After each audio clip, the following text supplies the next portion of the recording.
What's up guys, we just got our hands on a pair of the brand new Oakley Metas. They've caused a little bit of controversy. Are they worth the price point, and how does it stack up compared to the competition? Let's break it down. So what do you really get out of these? Well, you can take photos, you can take video, and then you also have an AI assistant where you can say, hey Meta, it'll tap in and then it can interpret the world around you. You can look at plants, you can say, what is this? And this technology is rapidly developing. It's gotten a lot better over the past couple of years. So let's first talk about the style. Now this is Oakley's HSTN model, and that's a little bit where the controversy comes in. You would think that Oakley really leaned into either performance or lifestyle, and they kind of went in the middle of the road. So it has this sporty look to it, but it's also not something that you would, go to a coffee shop and hang out with your friends with. It's very apparent that it is a pair of smart glasses. All while this style may not be for you, this is a limited launch from Oakley with this warm gray frame with their 24 karat gold lenses. And Oakley does this from time to time with their limited launches.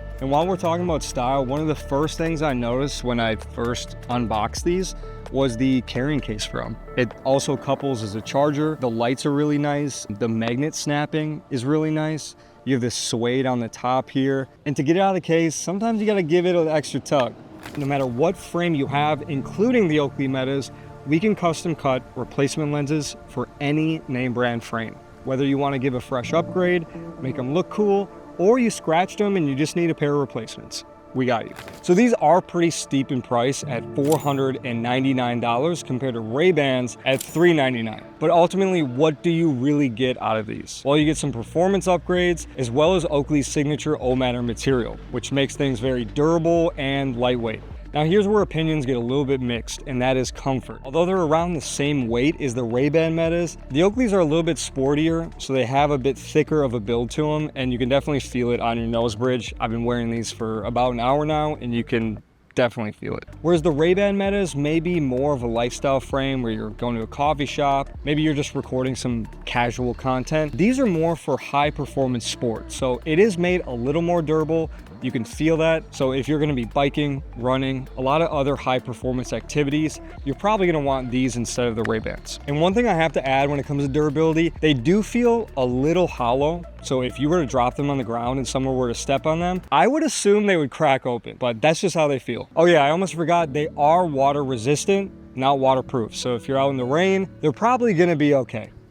Now let's talk about the tech, what you're really here for. Now the Ray-Ban Metas cap out at around 1080p. These actually come standard in 1080p as well, but they can shoot up to 3K. You just have to go into settings and activate it. Most people don't know that. Alongside video, you also have photo, which is a 12 megapixel camera.